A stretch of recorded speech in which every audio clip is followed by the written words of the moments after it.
فی کلامہ المجید و فرقانہ الحمید فاسألوا اہل الذکر ان کنتم لا تعلمون صدق اللہ مولانا العظیم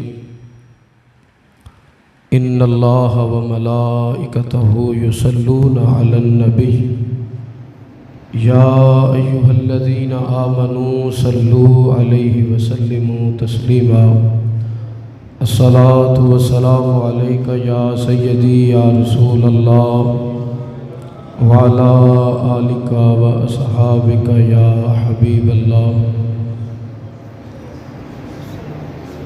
اللہ پاک کا لا تعداد مرتبہ شکر ہے،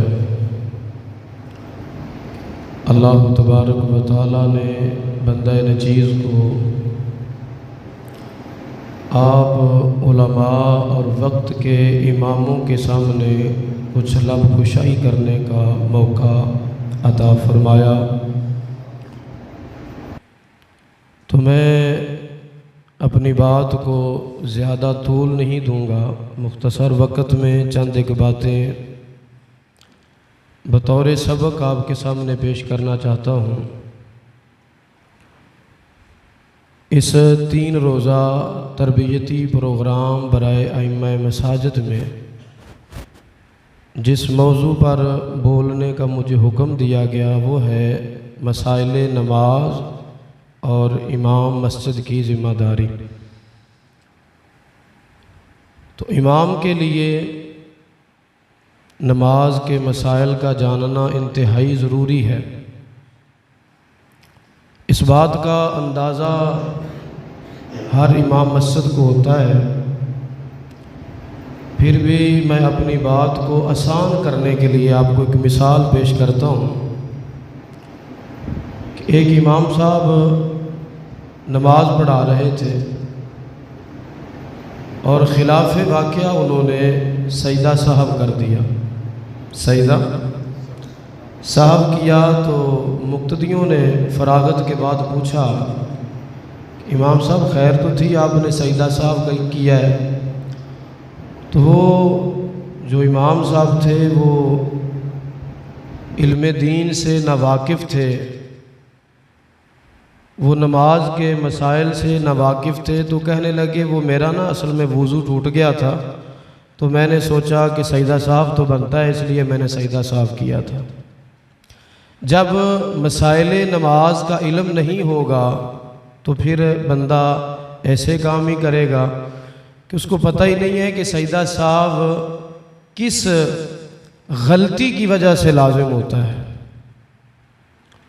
اور اسی طرح ایک مثال اور بھی میرے سامنے ہے کہ ایک امام صاحب تھے، چونکہ ہمارے دیہاتوں میں یہ ایک تصور پایا جاتا ہے کہ امام کا بیٹا ہی امام بنتا ہے، اس میں ہم یہ نہیں دیکھتے کہ یار یہ پڑھا لکھا ہے یا نہیں، اس کو کچھ دین کے مسائل سے واقفیت ہے یا نہیں، بس یہ دیکھا جی نہیں وہ ہمارے امام صاحب 40 سال کو رہے تو آگے ہمارا فرض بنتا ہے جی کہ ہم جو ہے نا ان کے بیٹے کو ہی مصلی امامت پر کھڑا کریں، اگرچہ ان کو نماز جنازہ بھی نہ پڑھانا آتا ہو، نماز کے مسائل اور حتیٰ کہ امامت کی شرطیں بھی نہ آتی ہوں تو وہ بھی مصلی پہ کھڑا ہو جاتا ہے۔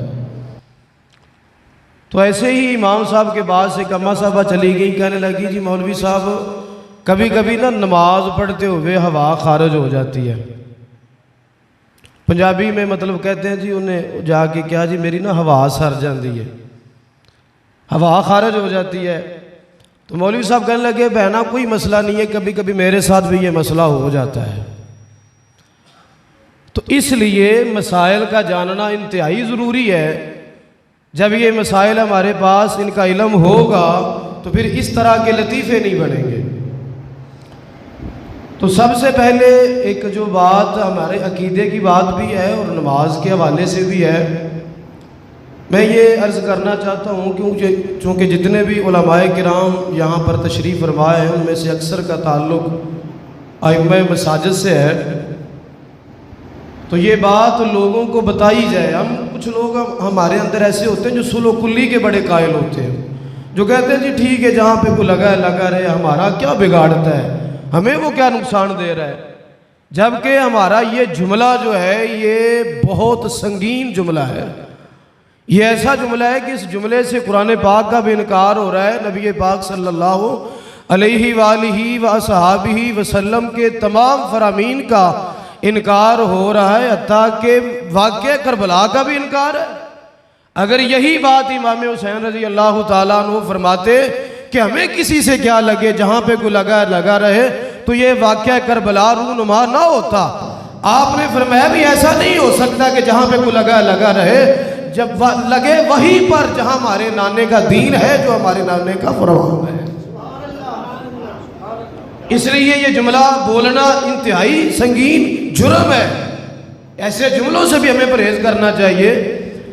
تو اکثر یہ آپ جانتے ہیں جو بد مذہب لوگ ہیں, یہ کہتے ہیں جی نعوذ باللہ من ذالک, نقل کفر نباشد, کہ اگر نماز پڑھتے ہوئے بیل کا خیال آ جائے, گدھے کا خیال آ جائے تو نماز ہو جاتی ہے. اور نعوذ باللہ من ذالک کہتے ہیں کہ اگر نبی پاک صلی اللہ علیہ وآلہ وسلم کا خیال آ جائے تو نماز ٹوٹ جاتی ہے, نماز نہیں ہوتی. اور ہم بھی یہ جملہ سنتے ہیں, ایک کان سے سنتے ہیں, دوسرے کان تک تو جانے ہی نہیں دیتے, ادھر سے ہم واپس لٹا دیتے ہیں. اور ہم کہتے ہیں ٹھیک ہے جی, ہمیں کیا ہے, ہماری تو روٹی مل رہی ہے, ہمیں ہماری روٹی آ رہی ہے, جو نذرانے بھی آ رہے ہیں. جبکہ ہم کبھی بیٹھ کے سوچیں کہ یہ کتنا سنگین جملہ ہے ان لوگوں کا, اور نبی پاک صلی اللہ علیہ وآلہ وسلم کی کتنی سنگین یہ گستاخی ہے. آج میں یہ آپ کو بتانا چاہتا ہوں کہ یہ کتنی بڑی گستاخی ان لوگوں نے کی. اہل عراق جو تھے نا, اصحاب ظواہر, انہوں نے ایک مسئلہ بیان کر دیا, حدیث خود گڑھ کے نا حدیث موضوع بیان کی کہ تقطع الصلاۃ المرأۃ والحمار والکلاب. کہنے لگے جی اگر نمازی کے آگے سے عورت گزر جائے, یا کتا گزر جائے, یا گدھا گزر جائے تو نماز ٹوٹ جاتی ہے. نماز, یہ اصحاب ظواہر کا موقف ہے, ان کا یہ مذہب ہے, ان کا یہ مسلک ہے. ہمارے نزدیک ایسا نہیں ہے, چاہے آگے سے عورت گزر جائے یا کچھ بھی گزر جائے, نماز ٹوٹتی نہیں ہے. ہاں گزرنے والا گناہگار ضرور ہوتا ہے, کیونکہ نبی پاک صلی اللہ علیہ وآلہ وسلم نے فرمایا, آپ کے فرمانے علی شان کا مفہوم ہے کہ اگر نمازی کے آگے سے گزرنے والا یہ جان لے کہ یہ کتنا بڑا گناہ ہے, تو فرمایا اگر 40 سال تک بھی اسے کھڑا ہونا پڑے تو وہ کھڑا رہے گا, گزرے گا نہیں. ہاں گناہگار ضرور ہوگا گزرنے والا, لیکن نمازی کی نماز پر کوئی اثر نہیں پڑتا. اصحاب ظواہر نے یہ مسئلہ بیان کر دیا, حدیث موضوع بیان کر کے کہ جناب اگر عورت گزر جائے نماز ٹوٹ جاتی ہے, اگر گدھا گزر جائے نماز ٹوٹ جاتی ہے, کتا گزر جائے نماز ٹوٹ جاتی ہے.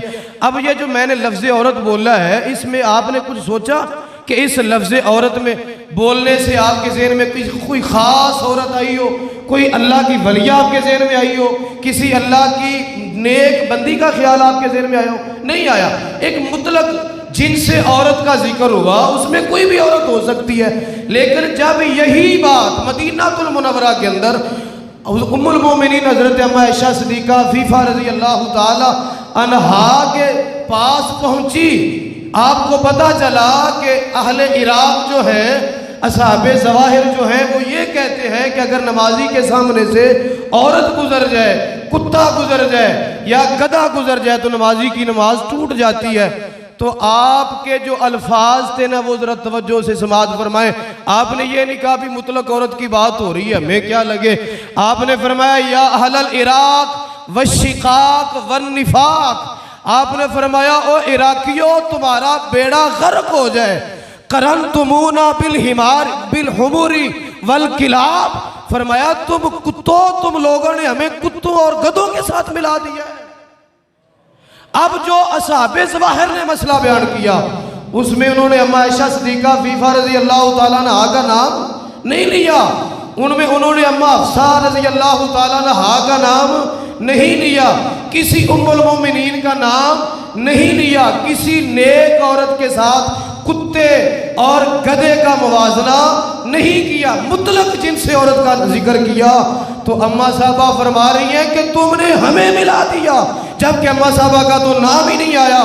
فرمایا بھی میں بھی تو جن سے عورت سے ہوں نا, جب جنسی عورت کا ذکر کیا گیا تو اس کا مطلب ہے کہ مجھے بھی کتوں کے ساتھ ملایا گیا، میرا بھی موازنہ گدھوں کے ساتھ کیا گیا۔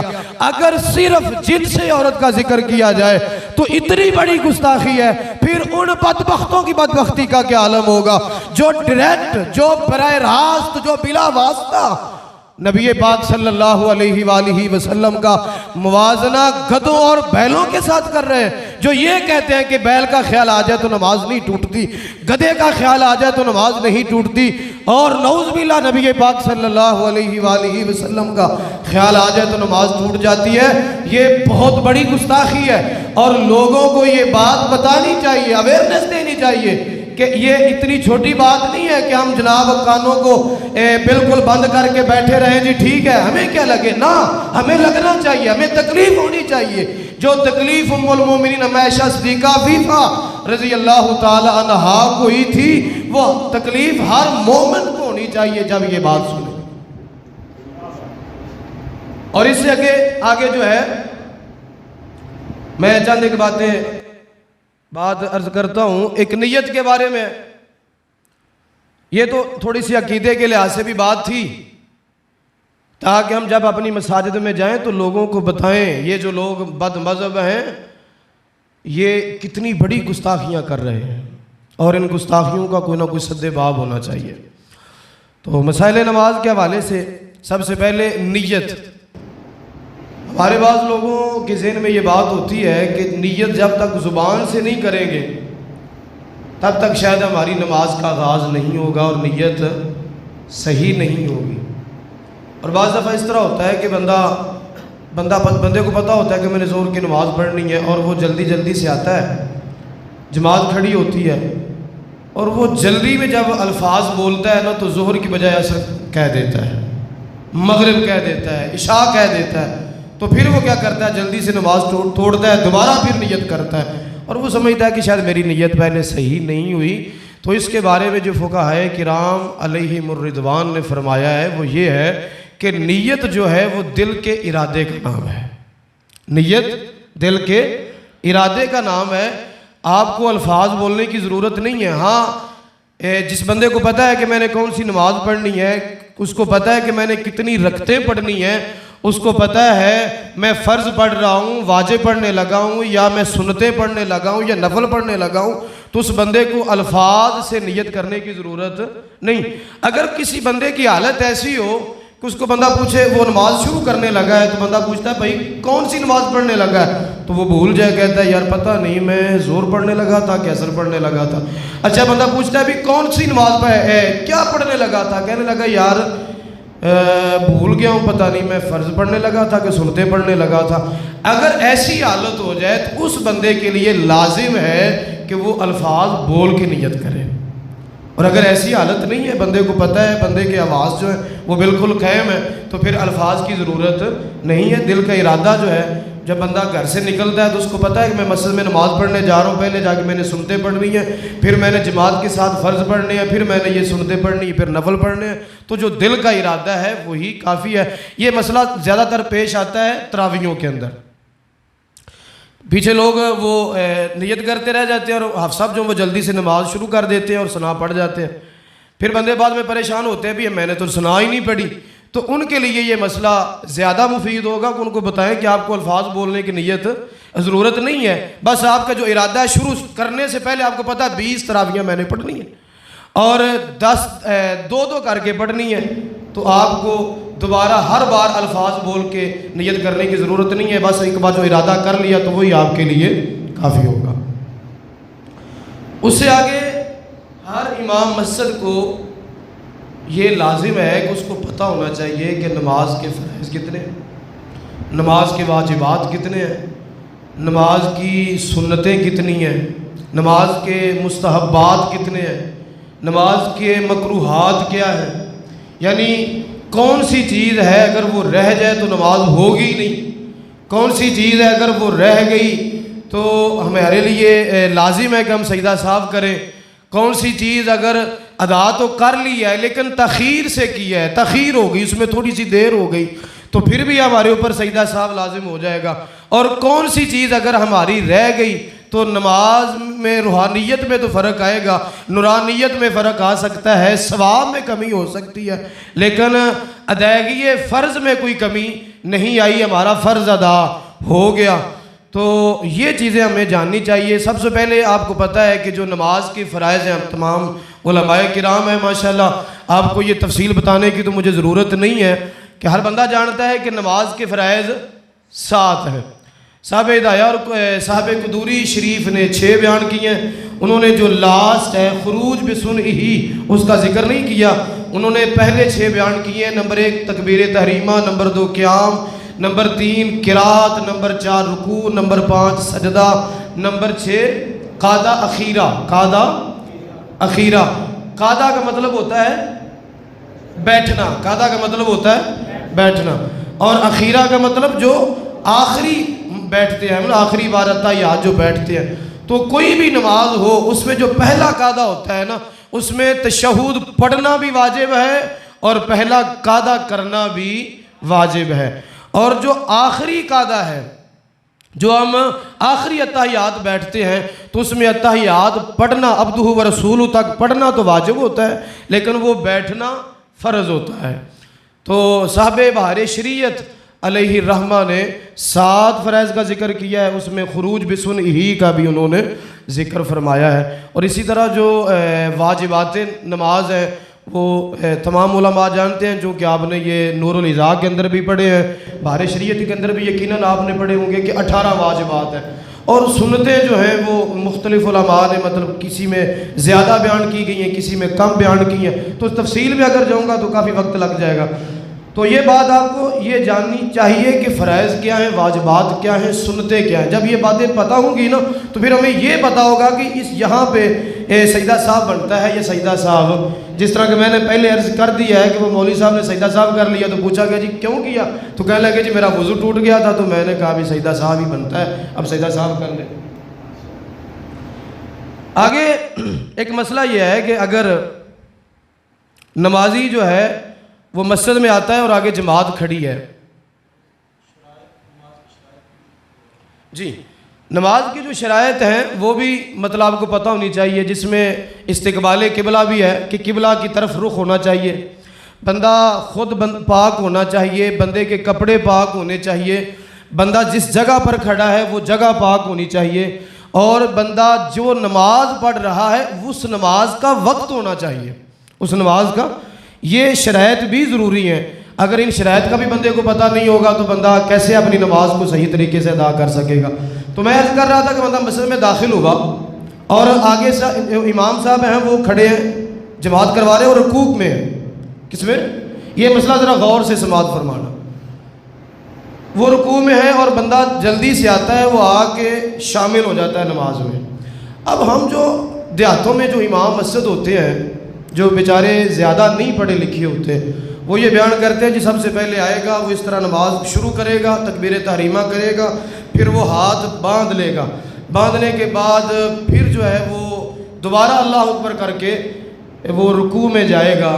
جس طرح کہ کل میرے فاضل دوست حضرت علامہ مولانا محمد احسان ریاض مرتضی صاحب نے یہ مسئلہ بیان فرمایا تھا، ایک قاعدہ کلیہ بیان کیا تھا کہ ہاتھ کہاں پہ باندھنے ہیں، کس قیام میں کب آپ نے ہاتھ باندھنے ہیں اور کب ہاتھ باندھنے ضروری نہیں ہے۔ تو یہ قاعدہ کلیہ کل بھی بیان ہوا تھا، تو میں آج ریپیٹ کر دیتا ہوں تاکہ آپ کے ذہن میں یہ حاضر ہو جائے، مستحضر ہو جائے، اور آپ کو یاد ہو جائے کہ یہ بات ذہن میں رکھے کہ آپ نے اس تکبیر کے بعد ہاتھ باندھنے ہیں جس تکبیر کے بعد آپ نے کچھ نہ کچھ پڑھنا ہو، کچھ نہ کچھ آپ نے پڑھنا ہو۔ اگر آپ نے کچھ پڑھنا نہیں ہے تو پھر آپ کو ہاتھ باندھنے کی ضرورت نہیں ہے۔ اب جب امام صاحب رکوع میں ہیں اور بندہ پیچھے سے آیا اور وہ سمجھتا ہے کہ اگر میں نے ثنا پڑھی تو امام صاحب تو رکوع سے کھڑے ہو جائیں گے، تو اب اس کو ثنا پڑھنے کی ضرورت نہیں ہے۔ تو جب ثنا نہیں پڑھنی تو پھر ہاتھ بھی نہیں باندھے گا، کیونکہ ہاتھ اس نے باندھنے تھے کیونکہ ثنا پڑھنی ہے۔ تو جب ثنا ہی نہیں پڑھے گا تو پھر ہاتھ باندھنے کی ضرورت بھی نہیں ہے، لہذا ایسے اللہ اکبر کرے گا تو فوری دوسری یہ چونکہ تکبیر تحریمہ تھی اور ساتھ ہی اللہ اکبر کہہ کے وہ رکوع میں چلا جائے گا۔ رکوع میں شامل ہو جائے گا، ہاتھ باندھنے کی ضرورت نہیں ہے، اور ثنا بھی نہ پڑھے کیونکہ اگر پڑھے گا تو وہ رکوع اس کا رہ جائے گا، رکعت رہ جائے گی۔ نعرہ تکبیر، نعرہ رسالت، نعرہ تحقیق، نعرہ حیدری، لبیک لبیک لبیک یا رسول اللہ، لبیک لبیک لبیک یا رسول اللہ، تاجدار ختم نبوت۔ ماشاءاللہ استاد محترم تشریف لے کے آئے ہیں، تو بندہ نچیز اپنی طرف سے اور اس تربیتی پروگرام کی تمام انتظامیہ اور اس کے بانیان کی طرف سے استاد صاحب کو دلی طور پر خوش آمدید کہتا ہوں۔ اللہ پاک ان کا سایہ تا دیر ہمارے سروں پر قائم اور دائم رکھے۔ تو میں جلدی سے اپنی جو بات کو مکمل کرتا ہوں، تو یہ بات آپ کو سمجھ آ گئی ہوگی کہ ہاتھ باندھنے کی ضرورت نہیں ہے، اور رکوع میں چلا جائے اور رکوع میں شامل ہو جائے اور رکعت اس کو مل جائے گی۔ لیکن یہاں پہ ایک بات جو ضروری ہے، جو ہمارے سادہ جو لوگ ہیں وہ یہاں پہ غلطی کرتے ہیں، وہ یہ ہوتا ہے کہ وہ تکبیر یہ کہتے ہیں، تکبیر ہی ایک تکبیر کا مسئلہ نہیں ہے۔ مثال کے طور پر ایک بندہ آیا، اس نے جلدی سے اللہ اکبر کیا، یہ تکبیر تحریمہ ہوگی، اور کھڑے کھڑے سیدھے کھڑے ہوئے اس نے اللہ اکبر کہا، اور دوسری تکبیر اس نے نہیں کہی لیکن پہلی تکبیر اس نے سیدھے کھڑے ہو کے کہی ہے، اور ساتھ ہی وہ رکوع میں چلا گیا، تو اس کی رکعت تو بچ جائے گی، کیونکہ جو پہلی تھی وہ تکبیر تحریمہ فرض تھی، وہ اس نے کہہ لی، قیام بھی پایا گیا، اور جو رکوع کی طرف جانے کے لیے تکبیر کہی جاتی ہے وہ تھی سنت۔ اگر وہ نہیں بھی کہے گا تو نماز میں کوئی خلل واقع نہیں ہوگا۔ لیکن معاملہ یہ تب بنے گا جب کچھ بندے ایسے ہوتے ہیں، وہ آتے ہیں اور ایسے ہی جھکتے ہوئے تکبیر کہہ دیتے ہیں۔ وہ سمجھتے ہیں کہ اگر میں سیدھا کھڑا ہوا تکبیر کہی تو ہو سکتا ہے امام صاحب کھڑے ہو جائے، تو وہ ساتھ ساتھ جھک بھی رہا ہوتا ہے اور ساتھ ہی تکبیر بھی کہہ رہا ہوتا ہے۔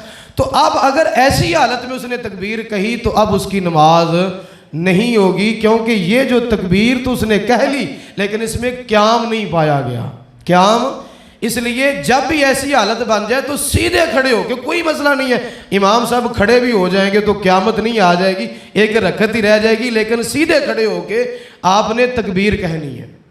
اس سے اگلا جو مسئلہ ہے جو ضروری میں سمجھتا ہوں کہ وہ لقمے کا مسئلہ، یہ بڑا ضروری مسئلہ ہے، جو مطلب یہ جو نئے علماء ہیں ہمارے دوست، پرانے جو علماء ہیں ان کو تو ضرورت نہیں ہے بتانے کی، ماشاءاللہ یہ تو خود جو استاذ الاساتذہ ہیں، تو ادھر جو علماء تشریف فرمائے یہ بھی مستثنیٰ ہے۔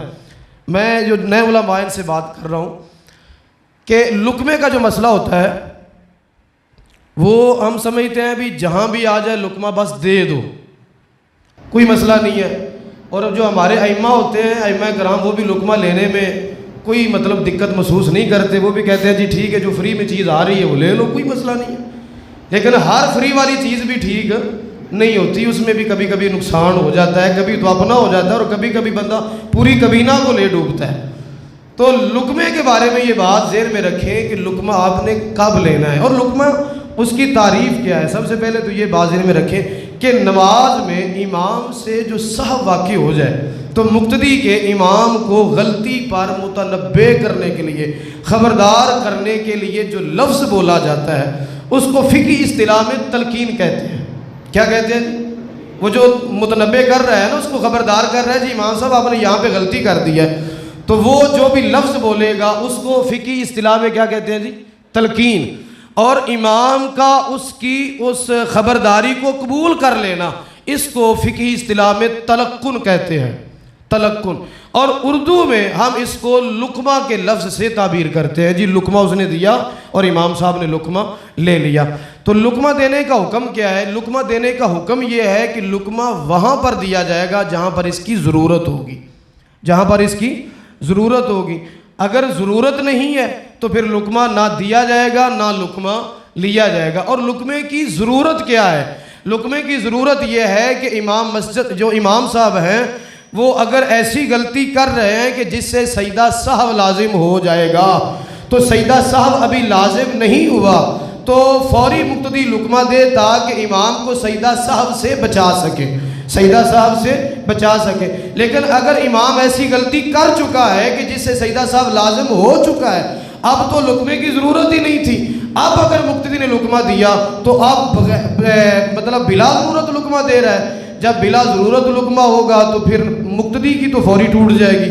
اگر امام صاحب نے وہ لقمہ قبول کر لیا تو امام صاحب کی بھی گئی. جب امام صاحب کی نہیں رہی تو پیچھے جو مقتدی کھڑے ہوئے پھر ان کی بھی نہیں رہے گی, ان کی نماز بھی ٹوٹ جائے گی. تو یہ ایک مثال اس کی میں عرض کر دیتا ہوں. اس کی مثال یوں سمجھیں کہ امام صاحب 4 رکعت پڑھ کے بیٹھے ہوئے ہیں اور امام صاحب نے یہ سمجھا کہ میں نے 2 پڑھی ہیں اور میں نے تیسری کے لیے کھڑے ہونا ہے, جبکہ وہ 4 رکعت پڑھ چکے تھے. اب امام صاحب 2 پڑھ کے عبدہ و رسول تک انہوں نے تشہد پڑھا, اب وہ کھڑے ہونے لگے ہیں. اب مقتدی نے سمجھ لیا, بھانپ لیا کہ یہ امام صاحب کھڑے ہو رہے ہیں. اب جو ہی وہ اللہ اکبر کہنے لگے امام صاحب, مقتدی نے بھانپ لیا کہ اب یہ کھڑے ہو رہے ہیں, تو اگر تو امام صاحب ابھی بیٹھے ہیں یا بیٹھنے کے قریب ہیں تو فوری لقمہ آ گیا تو سجدہ صاحب لازم نہیں ہوگا. یا امام صاحب اٹھ چکے ہیں یا اٹھنے کے قریب ہوں تو اب سجدہ صاحب لازم ہو چکا تھا.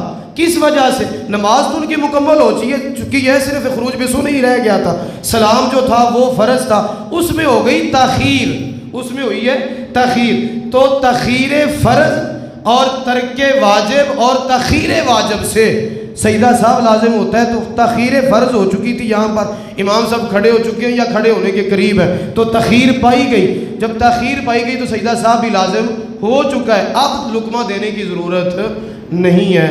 اب مقتدی کیا کرے؟ وہ انتظار کرے گا, مقتدی انتظار کرے گا. اگر امام صاحب لوٹ آتے ہیں تو فابیہ, نہیں لوٹتے وہ اگلی رکعت شامل کر لیتے ہیں. تو پھر دیکھتے ہیں وہ 2 شامل کرتے ہیں یا 1 کرتا ہے. تو اب لقمہ جو ہے اگر تو امام صاحب لاسٹ پہ سجدہ صاحب کر لیتے ہیں تو پھر بھی لقمہ دینے کی ضرورت نہیں ہے, اگر ان کو خود خیال آ گیا. اگر انہوں نے سجدہ صاحب نہیں کیا اور آپ سمجھتے ہیں کہ اب یہ سلام پھیر دیں گے دونوں طرف, تو پھر وہاں پہ آپ کا لقمہ دینا بنتا ہے, کیونکہ اب اس سے آگے تو کوئی جگہ رہ ہی نہیں گئی کہ آپ انتظار کریں, وہاں پہ لقمہ دیں تاکہ وہ سجدہ صاحب کر لیں. تو یہ لقمے کے جو مسائل کافی تفصیلی ہیں, انشاءاللہ تعالیٰ کبھی پھر موقع ملا تو اللہ پاک ہمیں عمل کی توفیق عطا فرمائے. لقمے کے جو الفاظ ہیں کوئی خاص ہیں یا کوئی ایک لفظ ہے, کوئی بھی بول سکتے ہیں؟ ہاں جی, مطلب اس میں ایسا لفظ بولا جائے جس طرح کہ لفظ سبحان اللہ ہے یا لفظ اللہ اکبر ہے مرد کے لیے, وہ مرد جو ہے وہ لفظ بول کر لقمہ دے گا. جو اللہ کی بڑائی بیان کرنے والے الفاظ ہوں ایسے لفظ بولے. اگر عورت ہے, مثال کے طور پر عورتوں کی جماعت ہو رہی تھی, عورت جو ہے وہ بول کے لقمہ نہیں دے گی, وہ اپنے ہاتھ پر ہاتھ مارے گی, تو یہ اس کے لقمے کے لیے جو ہے وہ وضع جو خاص کی گئی ہے. مرد کے لیے ایسا لفظ بولے جس میں اللہ کی پاکی بیان کی گئی ہو.